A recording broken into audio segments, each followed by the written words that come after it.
আল্লাহ তুমি প্রিয় দেশবাসী, আসসালামু আলাইকুম। যে নেত্রী জীবনের বড় অংশটা দেশের মানুষের জন্য উৎসর্গ করেছেন, নেই দেশনেত্রী বেগম খালেদা জিয়া আজ কঠিন এক লড়াইয়ের মাঝে।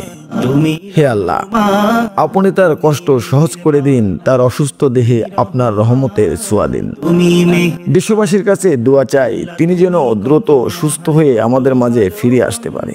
প্রাণী আমাদের দেশের ক্লান্তি লগ্নে আপসীন নেত্রীকে বিশেষ প্রয়োজন। নেই কেহ পরিশেষে হে আল্লাহ, তোমারই দেশনেত্রীর রোগ মুক্তির পথ খুলে দিয়ে আমাদের মাঝে ফিরিয়ে দিন। আমিন।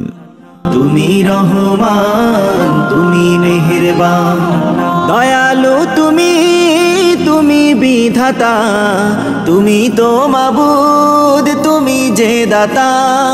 দয়ালু তুমি, তুমি বিধাতা, তুমি তো মাবুদ, তুমি যে দাতা।